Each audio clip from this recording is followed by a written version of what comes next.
Hi everyone, अस्सलाम वालेकुम वरहमतुल्लाहि वबरकातुहू। तो जैसा कि मैं अपने गार्डन में बैठ के ये वीडियो शूट कर रहा हूँ, जो कि बहुत ही इमरजेंसी आप लोगों तक पहुँचाना भी था, क्योंकि बहुत से लोगों को ये नहीं पता, बहुत से लोगों को जानकारी नहीं होती। सही जानकारी ना होने की वजह से वो गुमराह हो जाते हैं। तो जैसा कि आप सबको मालूम होगा कि शब कद्र की रात आ गई है। आज जो है 15 शाबान है, जिसे हम शब कद्र की रात से जानते हैं। तो हमें इस रात या इस दिन हमें क्या क्या करना चाहिए और क्या नहीं करना चाहिए। तो जहाँ तक मैं अपने नॉलेज के हिसाब से आपको बताना चाहता हूँ कि आज बहुत ही बड़ी रात है, जो कि हमारे गुनाहों और मगफिरत की रात है।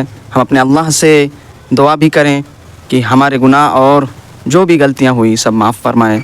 लेकिन सबसे पहले आप ये जानिए कि आज हमें क्या करना चाहिए। तो सबसे पहले तो जाते हैं हम कब्रिस्तान पर, लेकिन क्या कब्रिस्तान पर जाना ज़रूरी है या नहीं। देखिए, आप सल्लल्लाहु अलैहि वसल्लम ने 15 शाबान के कब्रिस्तान गए थे, तो जिसकी वजह से जहाँ तक मैं बताना चाहता हूँ कि आपको एक बार कब्रिस्तान ज़रूर जाना चाहिए, क्योंकि हमारे कितने बुज़ुर्ग, कितने ओल्ड एज लोग वहाँ पर कब्रिस्तान के अंदर, उस ज़मीन के अंदर मिट्टी हो चुके हैं, और आज उनके इसाले सवाब के लिए हमें ज़रूर जाना चाहिए। और वहाँ जाने के बाद हमें क्या करना चाहिए। सबसे पहले हम वहाँ पर जाएं और चारों तरफ एनालाइज़ करें, उस चीज़ को देखें। एनालाइज़ यानी वहाँ पर गौर व फिक्र करें कि इस ज़मीन के अंदर न जाने हमसे कितने बड़े बड़े बादशाह, कितने बड़े बड़े अमीर और ऐसे ही अय्याश जो भी, और ऐसे ही ईमानदार लोग, ऐसे ही ईमान वाले अच्छे अच्छे मौलाना, अच्छे अच्छे इंसान इस ज़मीन के अंदर दफन हो चुके हैं, जो कि आज मिट्टी हो चुके हैं।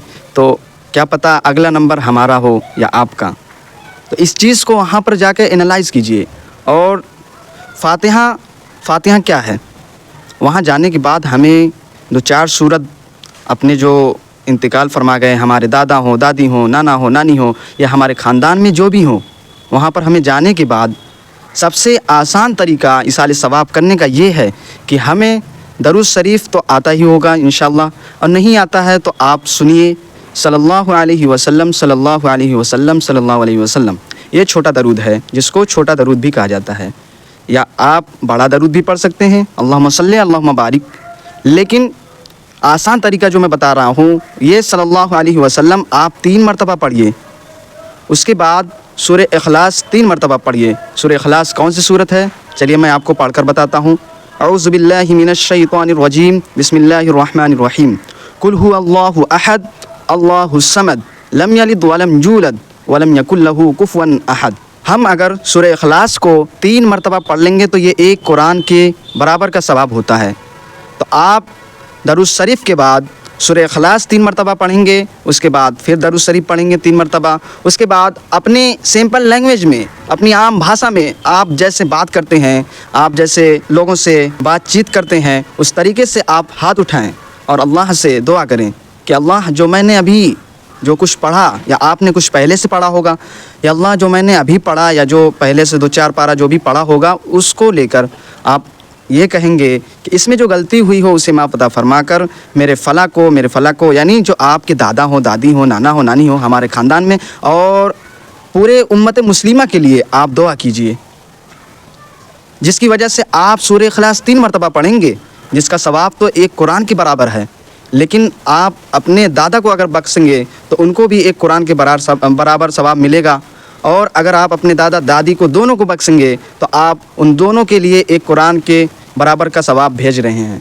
तो इस तरीके से अगर हम आने वाली उम्मत मुस्लिमा, या जो इस दुनिया से मुसलमान जा चुके हैं, उन सब के लिए, यानी पूरी दुनिया के, पूरी कायनात के अंदर जितने मुसलमान हैं, उनके लिए हम दुआ करेंगे तो उन सब के लिए एक एक कुरान के बराबर का सवाब पहुँच जाएगा।